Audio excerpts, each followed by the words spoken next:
ఆక్వాగార్డ్ మీద రీసెంట్గా నేను ఒక కేసు గెలిచాను. ఇది నా పర్సనల్ కేసు అండి, క్లయింట్స్ కేసు కాదు. అయితే ఈ కేసులో ఏం జరిగిందంటే, నా దగ్గర ఆక్వాగార్డ్ వాటర్ ప్యూరిఫైయర్ ఉంది. దానికి సంబంధించి యాన్యువల్ మెయింటెనెన్స్ కాంట్రాక్ట్ ఏఎంసి, దీన్ని నేను ఆక్వాగార్డ్ యాప్ ద్వారా పర్చేస్ చేశాను. దాని కాస్ట్ 4665 రూపీస్. ఈ ఏఎంసి తీసుకోవడం వల్ల నెక్స్ట్ 1 ఇయర్ వరకు ఫిల్టర్ చేంజెస్ కానీ ఆర్ ఆక్వాగార్డ్ వాటర్ ప్యూరిఫైయర్కి సంబంధించి పార్ట్స్ పోయినా ఏ ఇష్యూ ఉన్నా కానీ ఆక్వాగార్డ్ దాన్ని ఫ్రీగా రీప్లేస్ చేస్తుంది. అండ్ నేను తీసుకున్నది గోల్డ్ ప్లాన్, దాంట్లో పార్ట్స్ అన్నీ కవర్ అవుతాయి అన్నమాట, అలాంగ్ విత్ ఫిల్టర్స్.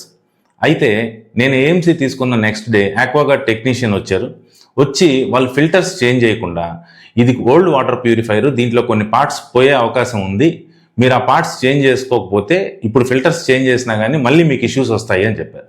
నేను వాళ్ళని పార్ట్స్ చేంజ్ చేయమంటే, ఈ పార్ట్స్ చేంజ్ చేయడం ఏఎంసీలో కవర్ కాదు, మీరు దానికి సపరేట్గా 2000 రూపీస్ పే చేయమని చెప్పారు. నేను పే చేయలేదు, వాళ్ళు ఎటువంటి సర్వీస్ ప్రొవైడ్ చేయకుండా వెళ్ళిపోయారు. నెక్స్ట్ డే నేను కస్టమర్ కేర్కి కాల్ చేస్తే వాళ్ళు, సార్ మీరు తీసుకున్నది ఏఎంసీ గోల్డ్ ప్లాన్, దాంట్లో పార్ట్స్ కూడా ఇంక్లూడ్ అవుతాయి, మేము మీకు టెక్నీషియన్ని పంపిస్తాము, వాళ్ళు వచ్చి అన్నీ ఫ్రీగా చేంజ్ చేసిస్తారు అని చెప్పారు.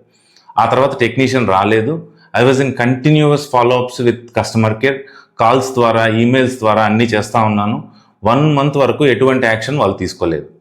తర్వాత నేను ఒక లీగల్ నోటీస్ ఆక్వాగార్డ్కి పంపిస్తే దానికి కూడా ఎలాంటి రెస్పాన్స్ వాళ్ళ సైడ్ నుంచి లేదు. సో ఇలా కాదని చెప్పి కన్జ్యూమర్ కోర్టులో నేను కేసు ఫైల్ చేశాను. కేసు ఫైల్ చేసిన తర్వాత వాళ్ళు కావాలని ఆ కేసును డ్రాగ్ చేస్తూ 1 ఇయర్ డీల్ చేశారు. చేసిన తర్వాత కేసు ఫైనల్ స్టేజ్కి వచ్చినప్పుడు ఆక్వాగార్డ్ వాళ్ళు నాకు ఫోన్ చేసి, ఇది మనం out side the court settle చేసుకుందామని చెప్పి వాళ్ళు చాలా బేర్ మినిమం అమౌంట్ ఇస్తామన్నారు అనమాట. లైక్ 4665 రూపీస్ నేను ఏదైతే ఏఎంసీ పర్చేస్ చేశానో ఆ amount, on top of it 3000 rupees ఇస్తాం, ఇంతే కన్జ్యూమర్ కోర్ట్స్ ఇచ్చేది అని చెప్పారు. నేను వద్దు, నేను కేసు కంటిన్యూ చేస్తానని చెప్పాను. నెక్స్ట్ ఆర్గ్యుమెంట్స్ అన్నీ అయిపోయిన తర్వాత consumer court refund of 4665 rupees plus 30,000 30,000 కంపెన్సేషన్గా ఇచ్చింది.